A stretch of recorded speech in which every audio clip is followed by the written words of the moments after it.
എൻ്റെ പ്രിയപ്പെട്ട സഹോദരങ്ങളെ, അള്ളാഹുവിൻ്റെ മലക്കുകൾ ദുആ ചെയ്യുന്ന ഒന്നാമത്തെ ഭാഗ്യവാനാരാ? അള്ളാഹുവിന്റെ മലക്കുകളുടെ ദുആ കിട്ടുന്ന ഒന്നാമത്തെ ഭാഗ്യവാനാരാ? അള്ളാഹുവിന്റെ പ്രവാചകൻ സല്ലല്ലാഹു അലൈഹി വസല്ലമ തങ്ങൾ പ്രവാചകൻ അവിടെന്ന് പറയുകയാണ്, അള്ളാഹുവിന്റെ വിശുദ്ധമായ ഖുർആൻ അവിടെന്ന് പറയുകയാ, അള്ളാഹുവിന്റെ മലക്കുകൾ ദുആ ചെയ്യുന്ന ഈ സദസ്സിലിരിക്കുന്ന ഭാഗ്യവാൻ ആരെന്നറിയുമോ? അള്ളാഹുവിന്റെ പ്രവാചകൻ അവിടെന്ന് പറഞ്ഞു, സ്വഹാബാ,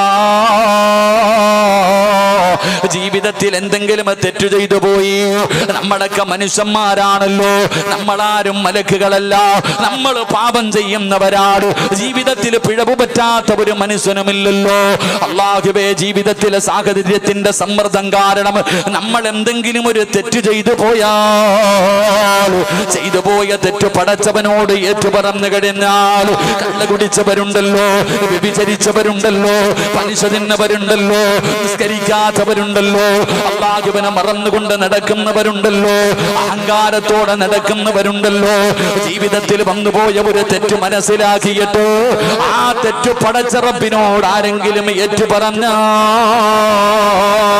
അവൻ അല്ലാഹുവിന്റെ മലക്കുകൾ അവിടുന്ന് ദുആ ചെയ്യുമെന്ന് ആദരവായ പ്രവാചകൻ നബി മുഹമ്മദ് മുസ്തഫ സല്ലല്ലാഹു അലൈഹി വസല്ലമ തങ്ങൾ പറയുകയാണ്, ജീവിതത്തിൽ ചെയ്തു പോയ പാപങ്ങളുണ്ടല്ലോ, ആ പാപങ്ങൾ അല്ലാഹുവിന്റെ മുന്നിൽ ഏറ്റുപറഞ്ഞാൽ, അവിടുന്ന് തൗബ ചെയ്താൽ ആ മനുഷ്യന് വേണ്ടി അല്ലാഹുവിന്റെ മലക്കുകൾ അവിടുന്ന് ദുആ ചെയ്യുകയാ. അല്ലാഹുവിന്റെ വിശുദ്ധമായ ഖുർആൻ പറയുകയാ, അല്ലദീന യഹ്മിലൂനൽ അർശ വമൻ ഹൗലഹു യുസബ്ബിഹൂന ബിഹംദി റബ്ബിഹിം വയുമിനൂന ബിഹി വയസ്തഗ്ഫിറൂന ലില്ലദീന ആമനൂ റബ്ബനാ വസിഅത കുല്ല ശൈഇൻ റഹ്മ. അല്ലാഹുവിന്റെ പരിശുദ്ധമായ ഖുർആൻ അവിടുന്ന് പറയുകയാണ്, ഈ സദസ്സിൽ ഇരിക്കുന്നവരോട് പറയുകയാ, നമ്മൾ ആരെങ്കിലും ജീവിതത്തിൽ ചെയ്തു പോയ തെറ്റിന്റെ പേരിൽ പടച്ച റബ്ബിനോട് പശ്ചാത്തപിച്ച് മടങ്ങിയാൽ, അല്ലാഹുവിനോട് നിന്റെ പാപങ്ങൾ നീ ഏറ്റുപറഞ്ഞ പടച്ച റബ്ബേ, അല്ലാഹുവിന്റെ മലക്കുകൾ പടച്ചവനോട് ദുആ ചെയ്യുകയാണ്. അല്ലാഹുവിന്റെ അർശിന്റെ ചുറ്റുഭാഗത്ത് നിൽക്കുന്ന മലക്കുകളുണ്ടല്ലോ, ആ മലക്കുകൾ അല്ലാഹുവിനോട് പറയുന്നു, അല്ലാഹ്, ഈ അടിമയുടെ പാപം പുറത്തു കൊടുക്കണേ അല്ലാഹുവിന്റെ മലക്കുകൾ നമുക്ക് വേണ്ടി ദുആ ചെയ്യുകയാ. ജീവിതത്തിൽ ചെയ്തു പോയ ഒരു പാപം അല്ലാഹുവിന്റെ മുന്നിൽ ഏറ്റുപറഞ്ഞതിന്റെ പേരിൽ അല്ലാഹുവിന്റെ അർശിന്റെ ചുറ്റുഭാഗത്ത് നിൽക്കുന്ന മലക്കുകൾ പടച്ചവനോട് പറയുന്നു, നാഥാ, ഇവന് പുറത്തു കൊടുക്കണേ അല്ലാഹ്, ഇവന്റെ പാപം പൊറുക്കണേ അല്ലാഹ്. എന്നിട്ട് പടച്ചവനോട് മലക്കുകൾ പറയുകയാ, അല്ലാഹുവിനോട് മലക്കുകൾ പറയുകയാണ്, ഇവന്റെ പാപം പൊറുക്കണേ തമ്പുരാന്. എടാ ചെറുപ്പക്കാരാ, അല്ലാഹുവിന്റെ മുന്നിൽ ജീവിതത്തിൽ ചെയ്തു പോയ ഒരു പാപം പടച്ച റബ്ബിന്റെ മുന്നിൽ ഏറ്റുപറഞ്ഞാൽ, അല്ലാഹുവിന്റെ അർശിന്റെ ചുറ്റുഭാഗത്ത് നിൽക്കുന്ന മലക്കുകളുണ്ടല്ലോ, ആ മലക്കുകൾ അല്ലാഹുവിനോട് പറയുകയാ, ഇവന്റെ പാപം പുറത്തു കൊടുക്കണേ അല്ലാഹ്. എന്നിട്ട് മലക്കുകൾ പറയുകയാ, അല്ലാഹുവേ, ഇവന് നീ സ്വർഗ്ഗം കൊടുക്കണേ അല്ലാഹ്.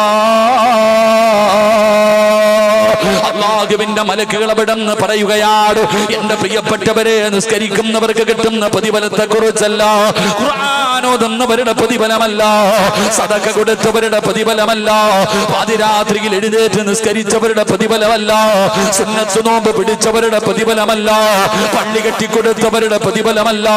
അല്ലാഹുവേ, ജീവിതത്തിൽ എപ്പോഴെങ്കിലും ചെയ്തു പോയ ഒരു പാപമുണ്ടല്ലോ, ഏതെങ്കിലും ഒരു തെറ്റ് ചെയ്തു പോയി, ഈ ചെയ്ത തെറ്റ് റബ്ബിന്റെ മുന്നിൽ ഏറ്റുപറഞ്ഞ അല്ലാഹുവിന്റെ മലക്കുകൾ അവിടുന്ന് പറയുകയാ, അല്ലാഹുവേ, ഇവന് നീ പുറത്തു കൊടുക്കണേ അല്ലാഹ്, ഇവനെ ശിക്ഷിക്കല്ലേ അല്ലാഹ്, ഇവന് നീ സ്വർഗ്ഗം കൊടുക്കണേ അല്ലാഹ്. നിനക്ക് വേണ്ടി അല്ലാഹുവിന്റെ മലക്കുകൾ അവിടുന്ന് ദുആ ചെയ്യുകയാ. എന്നിട്ട് അവര് പറയുന്നത് എന്തെന്നറിയുമോ? അല്ലാഹുവിനോട് മലക്കുകൾ പറയുകയാ, ഇവന് മാത്രം പുറത്തു കൊടുത്താ പോരാ, ഇവന് മാത്രം പുറത്തു കൊടുത്താ പോരാ, ഇവന് ജന്മം നൽകി ഇവന്റെ വാപ്പയുണ്ടല്ലോ, പടച്ചവര് ഇവന് ജന്മം കൊടുത്ത ഇവന്റെ പിതാവുണ്ടല്ലോ, അതാ ഇവന് വേണ്ടി ജീവിച്ച ഇവന്റെ വാപ്പയുണ്ടല്ലോ.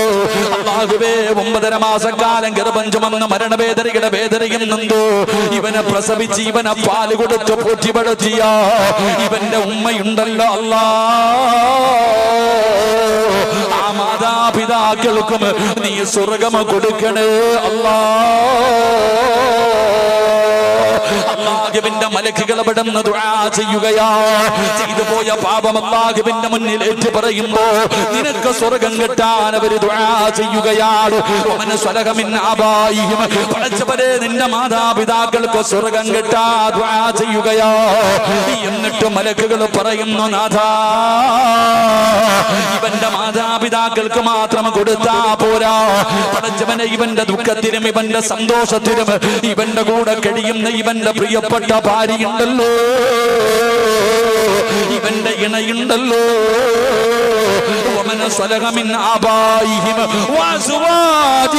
പടച്ചവനെ ഇവന്റെ ഭാര്യയുണ്ടല്ലോ, ആ പാവപ്പെട്ടവൾക്കും നീ പുറത്തു കൊടുക്കണേ അല്ലാ, അവൾക്കും നീ സ്വർഗ്ഗം കൊടുക്കണേ അല്ലാ. എന്നിട്ട് അവിടുന്ന് മലക്കുകളെ നിർത്തുന്നില്ല, അവര് പറയുകയാ,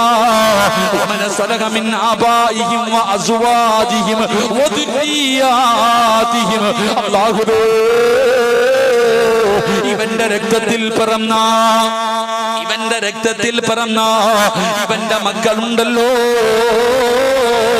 ആ മക്കൾക്കും നീ പുറത്തു കൊടുക്കണേ അല്ലാ, ഇവന്റെ മക്കൾക്കും നീ പുറത്തു കൊടുക്കണം തമ്പുരാരോ, അവരോട് കരുണ കാണിക്കണം തമ്പുരാരോ, അവരെ നീ നരകത്തിലിട്ട് ശിക്ഷിക്കല്ലേ അല്ലാ, അവർക്ക് നീ സ്വർഗ്ഗം കൊടുക്കണേ അല്ലാ.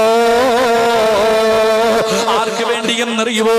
ആർക്ക് വേണ്ടിയാണ്? പടച്ച റബ്ബിന്റെ മലക്കുകളോ ജനിച്ച കാലം മുതൽ മരിക്കുന്ന കാലം വരെ പാപം ചെയ്യാത്ത, പാപം പറയാത്ത, പാപം കാടാത്ത, ഒരു നിമിഷം പോലും ഉറങ്ങാനോ ഭക്ഷണം കഴിക്കാനോ വെള്ളം കുടിക്കാനോ മാറ്റിവെക്കാതെ പടച്ച റബ്ബ് കൊടുത്ത നാവ് കൊണ്ട് നല്ലതു മാത്രം പറഞ്ഞ മലക്കുകൾ പറയുകയാ, അല്ലാഹുവേ, ഇവരെയും ഇവന്റെ മാതാപിതാക്കളെയും ഇവന്റെ ഭാര്യ സന്താനങ്ങളെയും നീ കുടുംബസമേതം സ്വർഗത്തിലേക്ക് കടത്തിവിടണേ അല്ലാ എന്ന് അല്ലാഹുവിന്റെ മലക്കുകളെ ദുആ ചെയ്യുമെന്ന് അല്ലാഹുവിന്റെ വിശുദ്ധ ഖുർആൻ, അല്ലാഹുവിന്റെ പരിശുദ്ധമായ ഖുർആൻ പറയുകയാ, ജീവിതത്തിൽ ചെയ്തു പോയ ഒരു പാപം, അത് കള്ളു കുടിച്ചതാണെങ്കിലും വ്യഭിചരിച്ചതാണെങ്കിലും പലിശ തിന്നതാണെങ്കിലും എന്ത് വൃത്തികെട്ട് കാണിച്ചതാണെങ്കിലും അല്ലാഹുവിന്റെ മുന്നിൽ നീ അതൊന്ന് ഏറ്റുപറഞ്ഞാൽ, അല്ലാഹുവിന്റെ മുന്നിൽ ചെയ്തു പോയ പാപത്തെ കുറിച്ച് നീ ഏറ്റുപറഞ്ഞാൽ, നീ, നിന്റെ മാതാപിതാക്കള്, നിന്റെ ഭാര്യ, നിന്റെ മക്കൾ കുടുംബസമേതം സ്വർഗ്ഗം കൊടുക്കണേ എന്ന് മലക്കുകൾ ദുആ ചെയ്യുമെന്ന് അല്ലാഹുവിന്റെ വിശുദ്ധ ഖുർആൻ. അല്ലാഹു നമുക്ക് ഭാഗ്യം നൽകുമാറാകട്ടെ, അല്ലാഹു നമുക്ക് ഭാഗ്യം നൽകുമാറാകട്ടെ. ഇതിനേക്കാളും കൂടുതൽ നമുക്ക് എന്താ വേണ്ടേ? ജീവിതത്തിൽ ചെയ്തു പോയ ഒരു പാപം അല്ലാഹുവിന്റെ മുന്നിൽ ഏറ്റുപറയുന്നവന്റെ കുടുംബസമേതം സ്വർഗ്ഗത്തിൽ പോകും. അല്ലാഹു ഭാഗ്യം തരുമാറാകട്ടെ, അല്ലാഹു ഭാഗ്യം തരുമാറാകട്ടെ. അപ്പൊ നമ്മൾ എന്ത് ചെയ്യണം? നമ്മൾ അല്ലാഹുവിനോട് പശ്ചാത്തപിക്കണം. നമുക്കാണെങ്കിൽ ദുആ ചെയ്യാൻ മടിയാ, നമ്മളാണെങ്കിൽ എന്റെ പ്രിയപ്പെട്ട സഹോദരങ്ങളെ ദുആ ചെയ്യാൻ പേടിയാ, നമുക്ക് മടിയാ. അല്ലാഹുവിന്റെ മുന്നിൽ കൈയുയർത്താൻ സമയമുണ്ടോ നമുക്ക്? ഉസ്താദന്മാര് പറയും ദുആ ചെയ്യണം, ദുആ ചെയ്യണം, ദുആ ചെയ്യണം. എന്തിനാ ഉസ്താദ് ഇത്ര ദുആ ചെയ്യുന്നേ? എന്തിനാ ഉസ്താദ് ഇത്ര ദുആ ചെയ്യുന്നേ? എടാ പൊന്നാര ചങ്ങാതി, ദുആ ചെയ്താലുള്ള പ്രതിഫലം അറിയോ? നിന്റെ ശബ്ദം മലക്കുകൾക്ക് പരിചയമുണ്ടാകും. ഞാൻ എപ്പോഴും അല്ലാഹുവിനോട് ദുആ ചെയ്യുന്നുണ്ടെങ്കിൽ എന്റെ ശബ്ദം അല്ലാഹുവിന്റെ മലക്കുകൾക്ക് പരിചയമുണ്ടാകും. ഞാൻ ദുആ ചെയ്യുമ്പോ അല്ലാഹുവിന്റെ മലക്കുകൾ അല്ലാഹുവിനോട് പറയും, പടച്ചോനെ സിറാജ് ദുആ ചെയ്യുന്ന റബ്ബേ. ആകാശത്ത് നിൽക്കുന്ന മലക്കുകൾ, അല്ലാഹുവിന്റെ അർശിന്റെ ഭാഗത്ത് നിൽക്കുന്ന മലക്കുകൾ അല്ലാഹുവിനോട് പറഞ്ഞു കൊടുക്കും, പടച്ചവനെ സിറാജ് ദുആ ചെയ്യുന്ന റബ്ബേ, നീ അവനൊക്കെ പുറത്തു കൊടുക്ക് റബ്ബേ, അവന്റെ ആഗ്രഹം സാധിപ്പിച്ചു കൊടുക്ക് റബ്ബേ എന്നും മലക്കുകൾ പറയുമെന്ന് നബിയുനാ റസൂലുള്ളാഹി. അങ്ങനെ മലക്കുകൾക്ക് നമ്മുടെ ശബ്ദം പരിചയമുണ്ടാകണമെങ്കിൽ നമ്മൾ ദുആ ചെയ്യണം. നമ്മളോ പള്ളിയിലെ ഖതീബ് പാപം ജുമാ നിസ്കാരം കഴിഞ്ഞ് 5 വഖത്ത് നിസ്കാരം കഴിഞ്ഞിട്ട് റബ്ബേ എന്ന് പറഞ്ഞ് ദുആ ചെയ്യുമ്പോ എവിടെ റോഡിൽ നിൽക്കുന്നുണ്ട്, ജുമായ്ക്ക് പോയതാ വെള്ളിയാഴ്ച. ഉസ്താദ് ദുആ ചെയ്യുമ്പോ ഇറങ്ങി ഓടുക. സലാം വീട്ടിൽ കഴിഞ്ഞാൽ പിന്നെ ഓട്ടമാണല്ലോ, ഓട്ട മത്സരമാണല്ലോ. ആരാപ്പ ഇരിക്കണത്? കുറച്ചു പേര് ഇരിക്കാറില്ല, പിന്നെ ചിലരിയ്ക്കും. അവരുടെ ഇരുത്തം കണ്ടു കഴിഞ്ഞാൽ സദ്യ ഉണ്ണാനിരിക്കുന്നത് പോലെ ഇങ്ങനെ 2 കാലം അങ്ങോട്ട് വെച്ചിട്ട് അങ്ങോട്ട് ഇരിക്കും. ഒരു കൈ നേരെ പിടിക്കുമോ? ഈ ആമീൻ ഉസ്താദിന് തന്നെ തോന്നുന്നു ഞാൻ ആർക്ക് വേണ്ടി അല്ലാഹ് ഈ ദുആ ചെയ്യണമെന്ന്. കാരണം പള്ളിക്കാട്ടിൽ ഇരിക്കണ പോലെ ആമീൻ പറയുന്ന ശബ്ദം കേൾക്കാറില്ല. ചിലരുടെ കൈ പിടിച്ചിരിക്കണത് ഇങ്ങനെ പിടിച്ചിട്ട് ഒരു ഇരിപ്പ ഇങ്ങനെ തറയിലിട്ടിരിക്കുക, ഇങ്ങനെ ആർക്കോ വേണ്ടി ഓക്കാനിക്കുന്നത് പോലെ. ഒന്ന് ആലോചിച്ചു സഹോദരൻ, നമ്മളെക്കാളും വലിയ മടിയന്മാർ ഈ ലോകത്തുണ്ടോ? അള്ളാഹു നമുക്ക് ഈമാൻ നൽകുമാറാകട്ടെ. നമ്മൾ ദുആ ചെയ്യണം. എന്തിനാ ഇത്ര മടി കാണിക്കാം? ജീവിതത്തിൽ ചെയ്തു പോയ പാപങ്ങൾ അള്ളാഹുവിന്റെ മുന്നിൽ ഏറ്റുപറ. ഇഖ്ലാസ് വേണ്ടേ? എടാ ദുആയ്ക്ക് ചില മര്യാദകളുണ്ട്. ചുമ്മാതെ എല്ലാരും പറയണ കാര്യം ഉസ്താദ് ദുആ ചെയ്തിട്ട് സ്വീകരിക്കണില്ല. ആര് പറഞ്ഞ് സ്വീകരിക്കണില്ല എന്ന്? എടാ ആര് അള്ളാഹുവിനോട് ദുആ ചെയ്താലും 3-4 കാര്യം അള്ളാഹു അവന് കൊടുക്കാതെ വെറും കയ്യോടെ മടക്കില്ല എന്ന് നബി മുഹമ്മദ് മുസ്തഫ. ഇനി എത്ര വലിയ കൊള്ളാത്തവനാണെങ്കിലും എത്ര വലിയ മോശക്കാരനാണെങ്കിലും ഒരാൾ അള്ളാഹുവിനോട് ദുആ ചെയ്തു കഴിഞ്ഞാൽ അള്ളാഹ് വെറും കയ്യോടെ മടക്കത്തില്ല. ഒന്നുകിൽ നീ ചോദിച്ചത് അള്ളാഹു തരും, ഒന്നുകിൽ നീ ചോദിച്ചത് തന്നെ അള്ളാഹ് തരും. അതല്ലെങ്കിലോ അല്ലാഹു സുബ്ഹാനഹു വ തആല ആ ദുആ നാളെ പരലോകത്തിലേക്ക് മാറ്റിവെക്കും. അതാണ് ഹദീസ് പറയുന്നത്. നാളെ പരലോകത്ത് ചില ആൾക്കാർ ഇങ്ങനെ നിൽക്കുമ്പോ പടച്ചവൻ ഇങ്ങനെ മീസാൻ എന്ന് പറയുന്ന ത്രാസിൽ ചില നന്മകൾ കൊണ്ടുവന്നിടും. ഇതെന്താ അപ്പൊ ഞാൻ ചെയ്യാത്താണല്ലോ കൊണ്ടിടുന്നത്?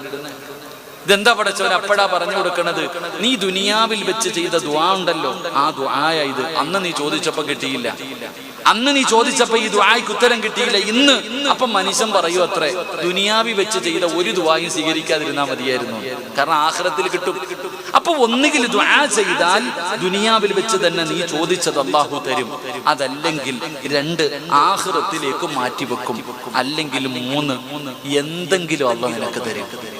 ചോദിച്ചത് തന്നില്ലെങ്കിലും നിനക്ക് വരാനിരിക്കുന്ന ഒരു ഷർറിനെങ്കിലും അല്ലാഹു തട്ടിമാറ്റും. ഇതാ അല്ലാഹ്, ഇതാണ് പടച്ചറബ്. പക്ഷെ നമ്മൾ ദുആ ചെയ്താൽ നമ്മുടെ ദുആയ്ക്ക് ഉത്തരം കിട്ടാത്തതിന്റെ കാരണം ചോദിക്കേണ്ടതുപോലെ ചോദിക്കുന്നില്ല. ദുആ ചെയ്യുന്നതിന് ചില മര്യാദകളുണ്ട്. ദുആ സ്വീകരിക്കണമെങ്കിൽ ജീവിതത്തിൽ ചെയ്യേണ്ട ചില നന്മകളുണ്ട്. ചുമ്മാതെ ചാടിക്കേറി ഇരുന്ന് ചോദിച്ചിട്ട് കാര്യമൊന്നുമില്ല. ചോദിക്കുമ്പോൾ അതിൻ്റെതായ മര്യാദയോടുകൂടി അതബോടുകൂടി അള്ളാഹുവിന്റെ മുന്നിൽ ഒരടിമയെ പോലെ നിൽക്കണം. യാചിക്കുന്നവനെ പോലെ പഞ്ചായത്തിൽ പോകും, മുനിസിപ്പാലിറ്റി പോകും, ഗവൺമെന്റ് ഓഫീസുകളിൽ പോകും. എന്നിട്ട് നിൽക്കുന്നത് കാരണം സാറേ സാറേ സാറേ, എന്തൊരു താഴ്മയെന്നറിയോ? എടാ ഒരു പേപ്പർ റെഡിയാക്കാൻ വേണ്ടി എന്തിന് കോവിഡ് വന്നാൽ ഇപ്പൊ എന്തെങ്കിലും മറ്റേ എന്തെടുക്കല്ല ഇഞ്ചക്ഷൻ എടുക്കാൻ പോവില്ലേ, അവന്റെ മുന്നിൽ പോയി വളയുക. എന്നാ നിന്നെ പടച്ച അള്ളാടെ മുന്നിൽ ആ താഴ്മയുണ്ടോ? ഇല്ല. അല്ലാഹുവിനോട് കാണിക്കുന്നില്ല.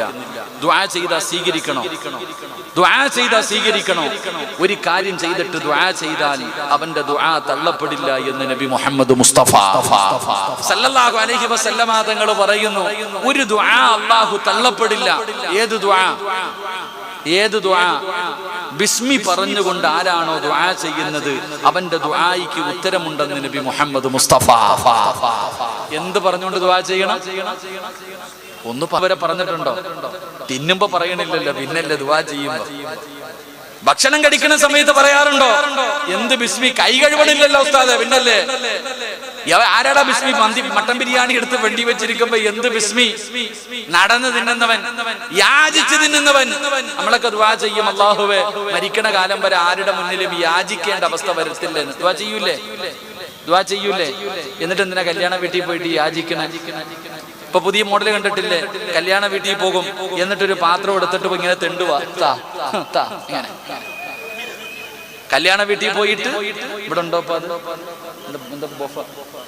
ബൊഫേ സിസ്റ്റം, എങ്ങനെ പോയിട്ട് തെണ്ടുവാ, ഇങ്ങനെ ഇങ്ങനെ തെണ്ടി തിന്ന. അള്ളാഹു കാക്കമാറാകട്ടെ.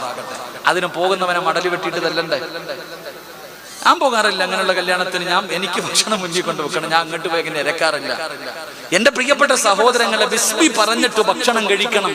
അതുകൊണ്ടാണ് നബി സല്ലല്ലാഹു അലൈഹി വസല്ലം തങ്ങൾ പറഞ്ഞത്, ഇബ്ലീസ് ഇങ്ങനെ നിൽക്കുന്ന വീട്ടില്, ഇബ്ലീസ് വീട്ടിൽ ഇങ്ങനെ നിൽക്കും, ഇബ്ലീസിന്റെ മക്കളും നിൽക്കും. അപ്പൊ ഇങ്ങനെ ബിസ്മി പറയാതെ ആരെങ്കിലും ഭക്ഷണം കഴിക്കുന്നുണ്ടെങ്കിൽ ഇബ്ലീസ് പറയും, മക്കളെ വാ, ഇന്ന് ആഹാരം ഉണ്ട്, എല്ലാവരും കൂടി പോയിരുന്ന് തിന്നോ. പടച്ചവനെ, നിന്റെ പെണ്ണുമ്പിള്ളയുടെ മക്കളുടെ ഇടയിൽ ശൈത്താനും മക്കളും കയറി ഇരുന്ന് തിന്നുക. പിന്നെ എങ്ങനെ? അൽ ജിൻസ് യമീലുൽ ജിൻസ്, ചന്ദനം ചാരിയ ചന്ദനം മണക്കുന്നല്ലേ. ശൈത്താൻ ഇടയിൽ കയറി ഇരുന്ന് തിന്നുമ്പോ ആ ശൈത്താന്റെ സ്വഭാവം നമുക്കുണ്ടാകും. അള്ളാഹു കാക്കുമാറാകട്ടെ. എന്ന ബിസ്മി പറഞ്ഞ് തിന്നാൻ തുടങ്ങിയാലോ ഇബ്ലീസ് പറയും, ഇന്ന് പട്ടിണിയായി. എന്റെ പ്രിയപ്പെട്ട സഹോദരങ്ങളെ, ഞാൻ പറഞ്ഞു വന്നത്, ബിസ്മി പറഞ്ഞിട്ട് ദുആ ചെയ്യ്.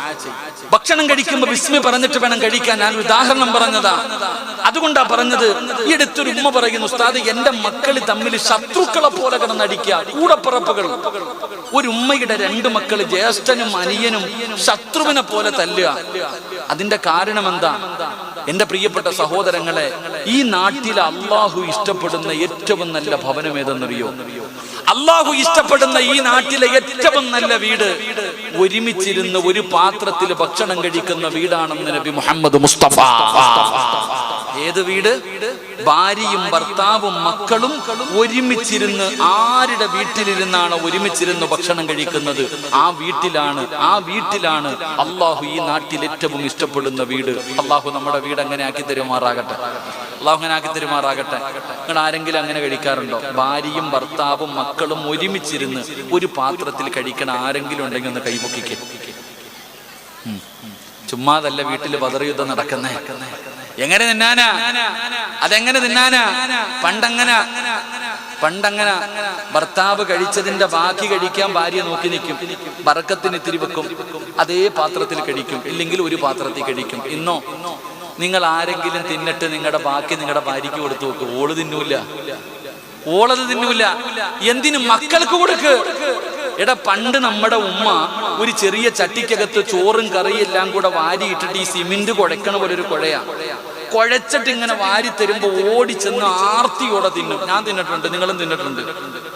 ഇന്ന് നിങ്ങൾ ആരെങ്കിലും ഒരു 5-6 വയസ്സുള്ള മകന്റെ മുന്നിൽ വെച്ച് കുഴച്ചിട്ട് വേണം നോക്കുമ്പോൾ അവൻ പറയും, ഉമ്മ തിന്നോളാൻ, അവൻ തിന്നൂല. ഇതാ നമ്മൾ മനസ്സിലാക്കേണ്ടത്. എന്റെ പ്രിയപ്പെട്ട സഹോദരങ്ങളെ, ഞാൻ പറഞ്ഞു വന്നത്, ബിസ്മി പറഞ്ഞിട്ട് കഴിക്കുക, ബിസ്മി പറഞ്ഞിട്ട് ദുആ ചെയ്യുക. ബിസ്മി പറഞ്ഞിട്ട് ദുആ ചെയ്താൽ ആ ദുആയ്ക്ക് ഉത്തരമുണ്ടെന്ന് നബി മുഹമ്മദ് മുസ്തഫ സല്ലല്ലാഹു അലൈഹി വസല്ലമ തങ്ങൾ അവിടുന്ന് പറഞ്ഞു തരുമ്പോൾ എന്റെ പ്രിയപ്പെട്ടവരോട് പറയുകയാണ്, എന്റെ പ്രിയപ്പെട്ട സഹോദരാ, ജീവിതത്തിൽ ചെയ്തു പോയ പാപങ്ങൾ മുഴുവനും പടച്ച റബ്ബിന്റെ മുന്നിൽ ഏറ്റു പറയൂ.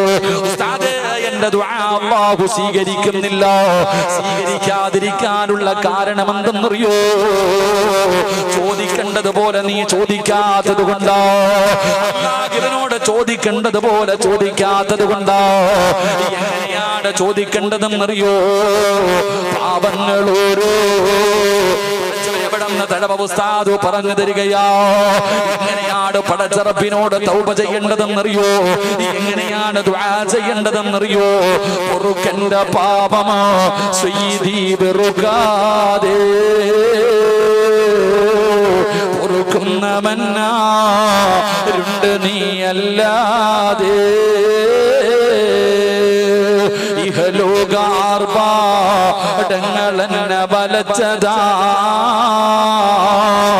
നഫ്സെന്ന ഉന്തി തള്ളിവിട്ടു ചതിച്ചതാ.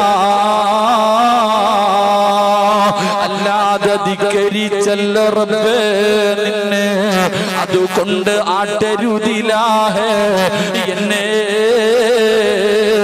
അല്ലാഹുവിനോട് പറയണം, പടച്ചവനെ, നിന്നെക്കാളും പൊറുക്കുന്ന ഒരാളും ഈ ലോകത്തില്ല, നിന്നെ പോലെ പൊറുക്കുന്ന ഒരാളും ഈ പ്രപഞ്ചത്തിലില്ല. പടച്ചവനെ, ജീവിതത്തിൽ ഒരുപാട് പിഴവുകൾ വന്നുപോയി. ഇതൊക്കെ പടച്ചവനെ ഇബ്ലീസ് ചതിച്ചതാണല്ലോ, പെട്ടുപോയതാണല്ലോ, സാഹചര്യത്തിന്റെ സമ്മർദ്ദത്തിൽ ചെയ്തു പോയതാ അല്ലാ. അല്ലാഹുവേ, അഹങ്കാരത്തോടെ ചെയ്തതല്ല. എന്ത് ചെയ്താലും നീ കാണുമെന്ന് എനിക്കറിയാം. എന്നിട്ടും ചെയ്തത് അഹങ്കാരമല്ല അല്ലാ, പറ്റിപ്പോയതാണ് റബ്ബേ, എനിക്ക് പുറത്തു തരണേ അല്ലാ. അല്ലാഹുവിനോട് ദുആ ചെയ്യണം ചെറുപ്പക്കാരാ. അതുകൊണ്ട് എന്റെ പ്രിയപ്പെട്ടവരോട് പറയുകയാണ്, നീ ചെയ്തു പോയ ഒരു തെറ്റിന്റെ പേരിൽ പടച്ച റബ്ബിനോട് പശ്ചാത്തപിച്ച് മടങ്ങിയോ, നീയും നിന്റെ ഭാര്യയും നിന്റെ മാതാപിതാക്കളും നിന്റെ മക്കളും സ്വർഗത്തിലോ. അതുകൊണ്ട് എന്തുകൊണ്ടാണ് തൗബ ചെയ്യാൻ പറയുന്നത്? നിങ്ങളെ തൗബയെ പിന്തിപ്പിക്കല്ലോ, നിങ്ങളെ തൗബയെ പിന്തിപ്പിക്കല്ലോ. കാരണമെന്നറിയോ? തൗബ ചെയ്താ കിട്ടുന്ന പ്രതിഫലമെന്തെന്നറിയോ? മഹാനായ നബി മുഹമ്മദ് മുസ്തഫ സല്ലല്ലാഹു അലൈഹി വസല്ലമ തങ്ങൾ അവിടുന്ന് സ്വഹാബത്തിനോട് പറഞ്ഞു കൊടുക്കുകയാണ് തൗബയെ കുറിച്ച്. പ്രവാചകൻ അവിടുന്ന് തൗബയെ കുറിച്ച് പറഞ്ഞു കൊടുക്കുമ്പോ ജീവിതത്തിൽ ചെയ്തു പോയ പാപം പടച്ച റബ്ബിന്റെ മുന്നിൽ ഏറ്റു പറയുന്നവർക്ക് പടച്ച റബ്ബ് കൊടുക്കുന്ന പ്രതിഫലത്തെ കുറിച്ച് അല്ലാഹുവിന്റെ റസൂൽ അവിടുന്ന് പറഞ്ഞു കൊടുക്കുമ്പോ പ്രവാചകന്റെ മുന്നിലേക്ക് ഒരു ചെറുപ്പക്കാരൻ കടന്നു വരികയോ. മഹാനായ മായിസ് റളിയല്ലാഹു തആല അൻഹു, യുവത്വത്തിന്റെ നടുവിലൂടെ നടന്നു പോകുന്ന മായിസ് എന്ന് പറയുന്ന ചെറുപ്പക്കാരനുണ്ടല്ലോ, അല്ലാഹുവിന്റെ പ്രവാചകന്റെ മുന്നിലേക്ക് കടന്നു വരികയോ. യാ റസൂലല്ലാഹ്, അല്ലാഹുവിന്റെ നബിയേ, എന്നെ ശുദ്ധീകരിക്കണം നബിയേ. അല്ലാഹുവിന്റെ പ്രവാചകന്റെ മുന്നിൽ മായിസ് വന്നിട്ട് പറയുകയാ. എന്താണ് പറയുന്നതെന്നറിയോ? അല്ലാഹുവിന്റെ നബിയേ, ഞാൻ വ്യഭിചരിച്ചു നബിയേ, ഞാൻ വ്യഭിചരിച്ചു നബിയേ പോലെ പറയുന്നു പോമായിസ്. അല്ലാഹുവിന്റെ റസൂൽ അവിടുന്ന് പറയുകയാ പോമായിസ് എന്ന് പറഞ്ഞു പ്രവാചകൻ അവിടുന്ന് പറഞ്ഞു വിടുകയാ. കാരണമെന്തെന്നറിയോ? വ്യഭിചരിച്ചവനെ എറിഞ്ഞു കൊല്ലണമെന്നാണ് ഇസ്ലാമിന്റെ വിധി. അതുകൊണ്ട് പ്രവാചകൻ അവിടുന്ന് കേൾക്കാത്തത് പോലെ പറഞ്ഞു വിടുകയാ. പോയി തൗബ ചെയ്യട്ടെ, പോയി തൗബ ചെയ്യട്ടെ. അല്ലാഹുവിന്റെ പ്രവാചകൻ അവിടെ നാട്ടി വിടുകയാണ്. പക്ഷേ മായിസിന് സമാധാനമില്ല. രണ്ടാമതും അല്ലാഹുവിന്റെ പ്രവാചകന്റെ മുന്നിലേക്ക് കടന്നു വരികയാ. യാ റസൂലല്ലാഹ്, അല്ലാഹുവിന്റെ നബിയേ, എന്നെ ശുദ്ധീകരിക്കണം നബിയേ. പ്രവാചകൻ അവിടെന്ന് പറഞ്ഞു സ്വഹാബാ, മായിസ് കള്ളു കുടിച്ചിട്ടുണ്ടോ എന്ന് നോക്കൂ സഹാബാ, കള്ളു കുടിച്ചിട്ടുണ്ടോ എന്ന് നോക്കൂ സഹാബ. സ്വഹാബികൾ പറഞ്ഞു നബിയേ, മായിസ് റളിയല്ലാഹു തആല അൻഹു കള്ളു കുടിക്കുന്ന സ്വഹാബിയല്ല. പടച്ചവനെ, മായിസ് റളിയല്ലാഹു തആല അൻഹു മൂന്നാമതും അല്ലാഹുവിന്റെ പ്രവാചകന്റെ മുന്നിലേക്ക് കടന്നു വന്നിട്ട് അവിടുന്ന് പറഞ്ഞു യാ റസൂലല്ലാഹ്, എനിക്കറിയാ എന്നെ എറിഞ്ഞു കൊല്ലണമെന്നാണ് ഇസ്ലാമിന്റെ വിധി, എന്നെ എറിഞ്ഞു കൊല്ലണമെന്നാണ് ഇസ്ലാമിന്റെ വിധി. എനിക്കറിയാ നബിയേ, എനിക്കറിയാ നബിയേ, എന്നിട്ടും ഞാൻ ഈ ശിക്ഷ ഏറ്റുവാങ്ങാനുള്ള കാരണം എന്തെന്നറിയോ? അല്ലാഹു നീതിമാനാ, അല്ലാഹു നീതിമാനാ. ഒരു തെറ്റിന്റെ പേരില് അല്ലാഹു 2 പ്രാവശ്യം ഒരു മനുഷ്യനെ ശിക്ഷിക്കില്ല എന്ന് ആദരവായ പ്രവാചകൻ നബി മുഹമ്മദ് മുസ്തഫ സല്ലല്ലാഹു അലൈഹി വസല്ലമ തങ്ങൾ പറയുകയാ, ഒരു തെറ്റിന്റെ പേരിൽ 2 പ്രാവശ്യം അല്ലാഹു ശിക്ഷിക്കൂല. അതുകൊണ്ട് യാ റസൂലല്ലാഹ്, ഇവിടത്തെ ശിക്ഷ സഹിക്കാൻ കഴിയുമല്ലോ? മരണത്തോടുകൂടി ഒരു അവസാനമുണ്ടല്ലോ. പക്ഷേ നാളെ പരലോകത്ത് ചെല്ലുമ്പോ എനിക്ക് കഴിയില്ല നബിയേ. ഒരു വ്യഭിചാരിയെ പോലെ, ഒരു പാവിയെ പോലെ അല്ലാഹുവിന്റെ മുന്നിലേക്ക് കടന്നു ചെല്ലാൻ എനിക്ക് പേടിയാ നബിയേ. നരകത്തിന്റെ തീ എനിക്ക് പേടിയാ നബിയേ. എന്റെ പ്രിയപ്പെട്ടവരെ, പ്രവാചകൻ സ്വല്ലല്ലാഹു അലൈഹി വസല്ലം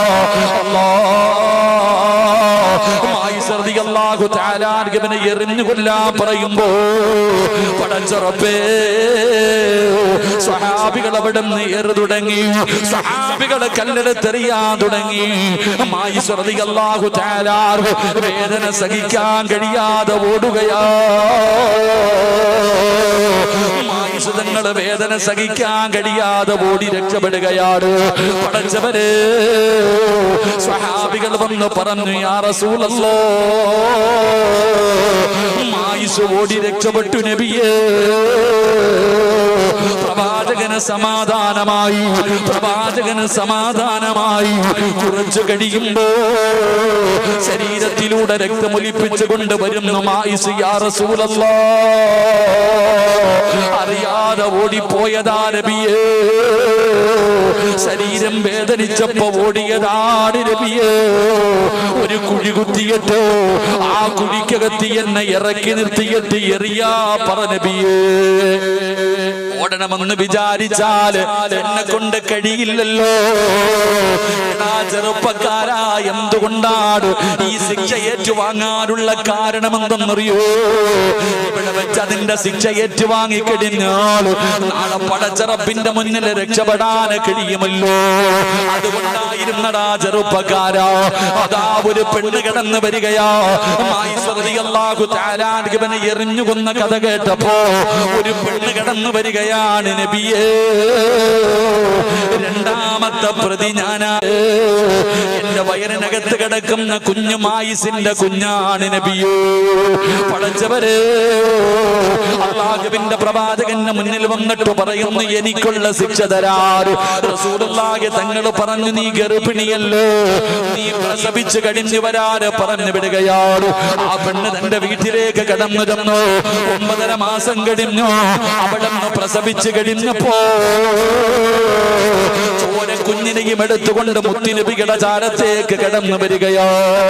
പ്രവാചകൻ അവിടെ നിന്ന് പറഞ്ഞു, നീ പാല് കൊടുക്കൂ, ഈ കുഞ്ഞിന് പാല് കൊടുക്കണമല്ലോ. പടച്ചവനെ പിന്നെയും പറഞ്ഞു വിടുകയാണ്. അവസാനം തന്റെ കുഞ്ഞ് പാലുകുടി നിർത്തിയപ്പോ, ഭക്ഷണം കഴിക്കാൻ തുടങ്ങുന്ന സമയമെത്തിയപ്പോ ആ ചോര കുഞ്ഞുമായിട്ട് മുത്തുനബിയുടെ മുന്നിൽ കൊണ്ടുവന്നിട്ട് കുഞ്ഞിന്റെ വായിലേക്ക് മറ്റുള്ള ഭക്ഷണം വെച്ച് കൊടുത്ത് കാണിച്ചു കൊടുക്കുകയാ. ഭക്ഷണം കഴിക്കാ തുടങ്ങി നബിയേ. എനിക്കുള്ള ശിക്ഷതാ നബിയേ എന്ന് പറഞ്ഞുകൊണ്ട് മുത്തുനബിയുടെ മുന്നിൽ നിന്ന് ശിക്ഷ ഏറ്റുവാങ്ങി എന്ന് ചരിത്രം പറയുമ്പോ എന്റെ പ്രിയപ്പെട്ടവരോട് പറയുകയാ, മോനെ, റബ്ബിന്റെ മുന്നിൽ ഏറ്റു പറയടാ. കള്ള് കുടിച്ചവനാണെങ്കിലും വ്യഭിചരിച്ചവനാണെങ്കിലും പലിശ തിന്നവനാണെങ്കിലും എത്ര വലിയ വലിയ അപരാധം ചെയ്തവനാണെങ്കിലും നീ മടി കാണിക്കണ്ട. നിനക്കൊരു പേടിയും വേണ്ട, ഒരു വിഷമവും വേണ്ട. ചെയ്തു പോയ പാപം അല്ലാഹുവിന്റെ മുന്നിൽ ഏറ്റു പറയാൻ കഴിയൂ. നിന്റെ അല്ലാഹുവെന്നറിയോ? 100 കൊല ചെയ്തവന് പുറത്തു കൊടുത്തിട്ട് സ്വർഗം കൊടുത്തവനാ. ജീവനോടെ എന്റെ പൊന്നാര പെമ്മക്കളെ കുടിച്ചു മൂടിയ കാട്ടാളന്മാർക്ക് അല്ലാഹു പുറത്തു കൊടുത്തില്ലേ? മയ്യത്തിനെ വ്യഭിചരിച്ചവന് പടച്ചറപ്പ് പുറത്തു കൊടുത്തില്ലേ? പിന്നെ എന്തിനാ നീ ഭയപ്പെടുന്നത്? ഇബാദിയല്ലദീന അസ്റഫൂ അലാ അൻഫുസിഹിം ലാ തഖ്നതൂ മിർ റഹ്മത്തില്ലാഹ്. അല്ലാഹു പറയുന്നു, നബിയേ, എന്റെ അടിമകളോട് പറഞ്ഞു കൊടുക്ക് നബിയേ, അവരെത്ര വലിയ പാപം ചെയ്തവരാണെങ്കിലും എത്ര വലിയ ദ്രോഹം ചെയ്തവരാണെങ്കിലും എന്നോടൊന്ന് പറയാറ്, എന്നോടൊന്ന് ഏറ്റു പറയാറ്. ചെയ്തു പോയത് മുഴുവനും എന്റെ മുന്നിലൊന്ന് ഏറ്റു പറഞ്ഞ് തൗബ ചെയ്യാറ്. അവരോട് പറ നബിയേ, ഞാൻ ഗഫൂറാണ് നബിയേ, ഞാൻ പുറത്തു കൊടുക്കുന്നവനാണ് നബിയേ. അതുകൊണ്ട് മലക്കുകളുടെ ദുആ വേണോ? നാളത്തേക്ക് മാറ്റിവെക്കല്ലേ. കാരണം വമാ തദ്രീ നഫ്സുൻ മാദാ തക്സിബു ഗദാ. നാളെ നീ ഉണ്ടാകുമെന്ന് നിനക്കറിയില്ലല്ലോ. അതുകൊണ്ട് നാളത്തേക്ക് മാറ്റിവെക്കാതെ ഇവിടെ നിന്ന് പിരിയുന്നതിന് മുമ്പ് ഈ മക്കാമിന്റെ മുന്നിൽ ഇരുന്നിട്ട് ജീവിതത്തിൽ ഈ നിമിഷം വരെ ചെയ്തത് മുഴുവനും പടച്ച റബ്ബിന്റെ മുന്നിൽ ഏറ്റു പറഞ്ഞിട്ട് ഇവിടെ നിന്ന് എഴുന്നേറ്റ് പോകുമ്പോ മലക്കുകൾ നിനക്ക് വേണ്ടി ദുആ ചെയ്യുകയാ. അതുകൊണ്ട് എന്റെ എന്റെ പ്രിയപ്പെട്ടവരോട് പറയുകയാ, ഒരുപാട് കരയണമെന്നില്ല, ഒരുപാട് നിലവിളിക്കണമെന്നില്ല, പറയേണ്ടത് ആത്മാർത്ഥത വേണം ചെറുപ്പക്കാരാ. ഇഖ്ലാസ് വേണം മോനെ. ഇഖ്ലാസോടുകൂടി പറയുന്നത് ഒരു വാക്കാണെങ്കിലും ഒരു അസ്തഗ്ഫിറുല്ലാഹയാണെങ്കിലും പടച്ചവനെ എനിക്ക് പുറത്തു തരണേ എന്ന് പറയുന്ന ഒരു ചെറിയ വാക്കാണെങ്കിലും അല്ലാഹു നിനക്ക് പുറത്തു തരും. ഒരു ചരിത്രം പറയട്ടെ, ഒരുപാട് കേൾക്കുന്ന ചരിത്രമല്ലോ, എങ്കിലും ചെറുപ്പക്കാരോ ആകാൻ വേണ്ടി ഒരു ചരിത്രം പറയാ. മഹാനായ കലീമുല്ലാഹി മൂസാ നബി അലൈഹിസ്സലാം, മൂസാ നബിയുടെ മുന്നിലേക്ക് തന്റെ ജനതകൾ കടന്നു വരികയാണ്. ജനങ്ങളെ കടന്നു വന്നിട്ട് പറയുന്നു, നബിയേ വെള്ളത്തിന്റെ ക്ഷാമമാണ് നബിയേ,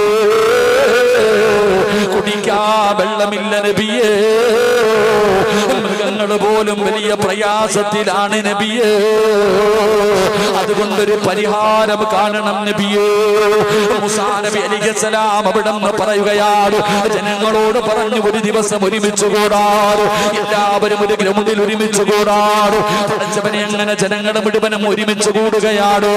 മഹാനായ മൂസാ നബി അലൈഹിസ്സലാം ജനങ്ങളുടെ മുന്നിലേക്ക് പോയിരുന്നു.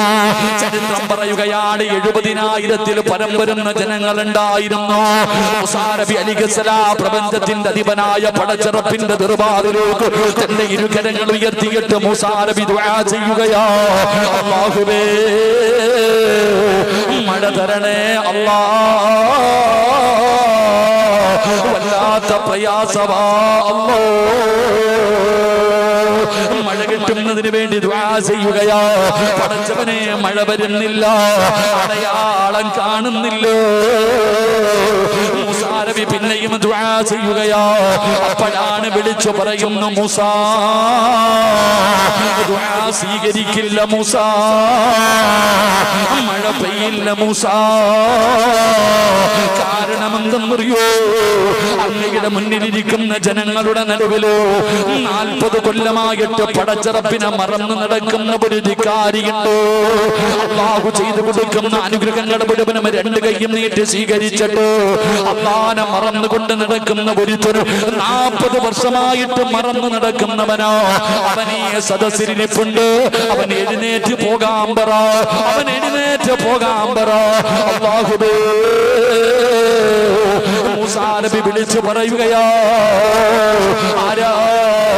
അല്ലാഹുവിനെ 40 കൊല്ലമായി മറന്നു നടക്കുന്ന ഒരു വൃത്തികെട്ടവനീയ സദസ്സിലുണ്ട്. ഒരു ഭാവിയായ മനുഷ്യൻ ഇവിടെ ഇരിപ്പുണ്ട്. അവൻ എഴുന്നേറ്റ് പോകണേ, അവൻ എഴുന്നേറ്റ് പോകണേ. മൂസാ നബി ഇവിടെ നിന്ന് പറന്നു കഴിയുമ്പോ ജനങ്ങൾ പരസ്പരം നോക്കുന്നു, ആരാ? അല്ലാഹ്. ഈ വൃത്തികെട്ടവനാരാ?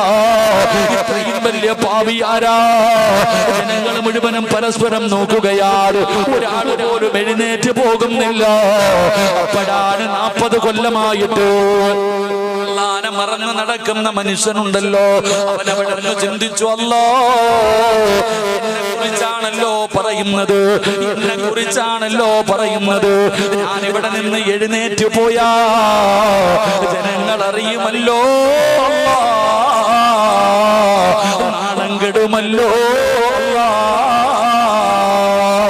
എഴുന്നേറ്റ് പോകാതെ ഇരുന്നാൽ മഴ പെയ്യില്ലല്ലോ.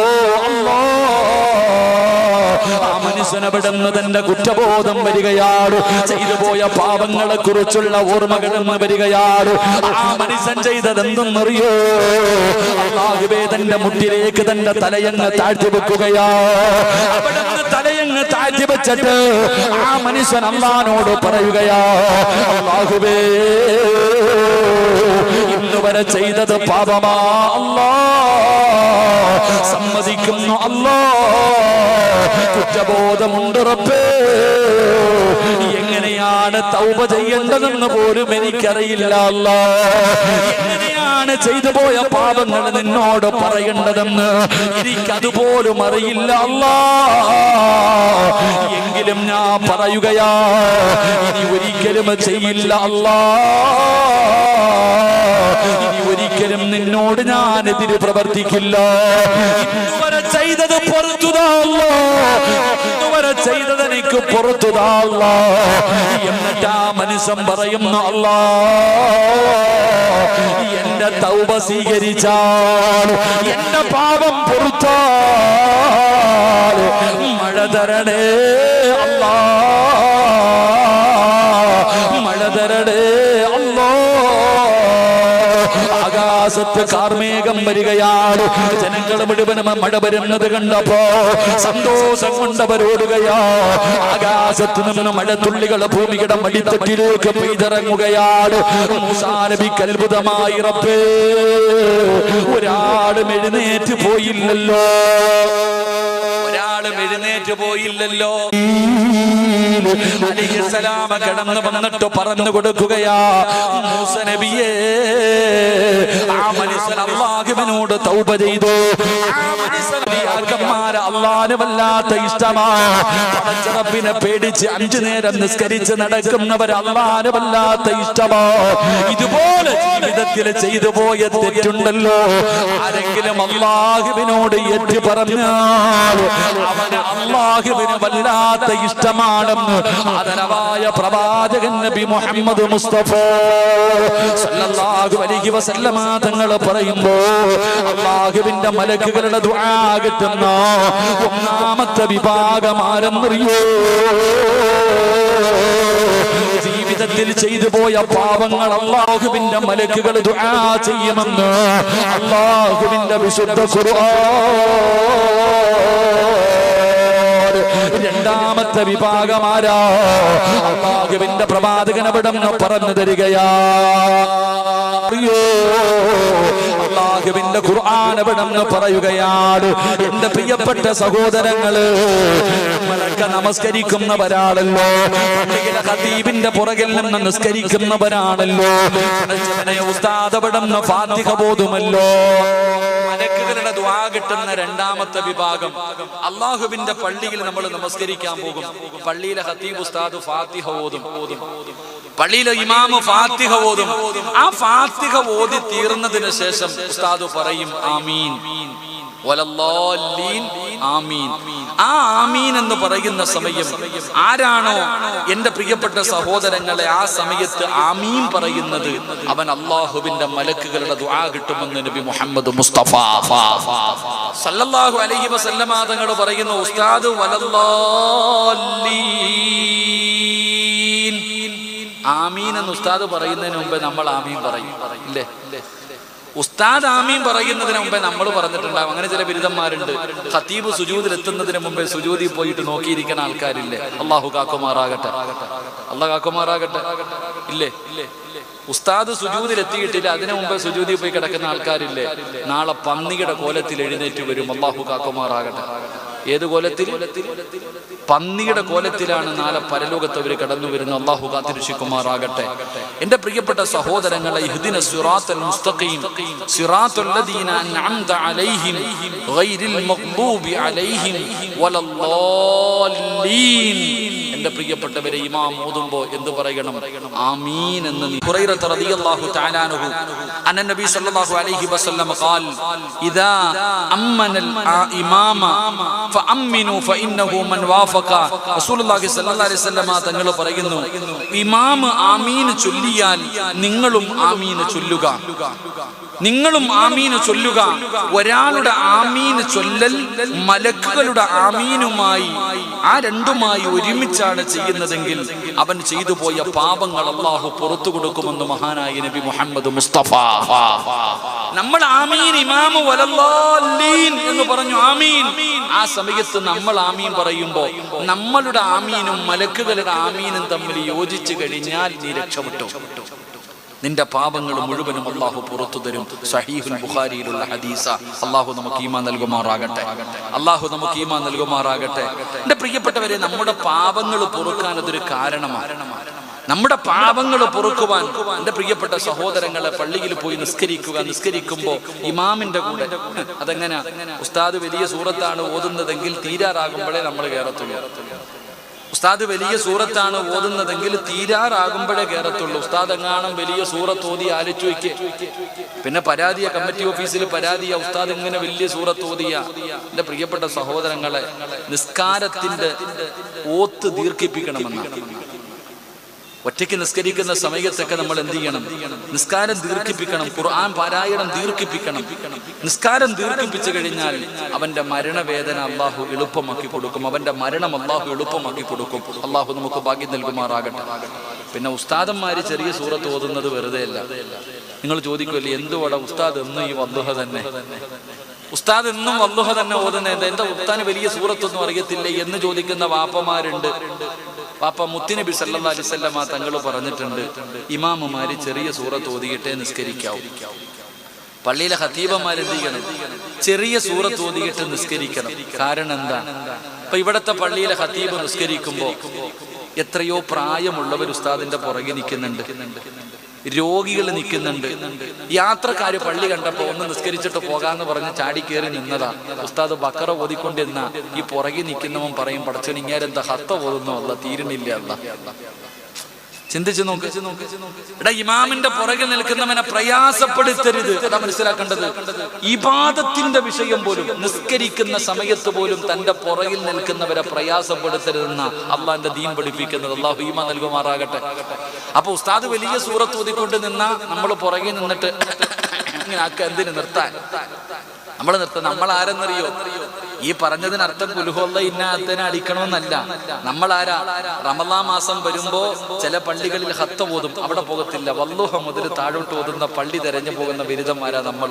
അള്ളാഹു കാക്കുമാറാകട്ടെ.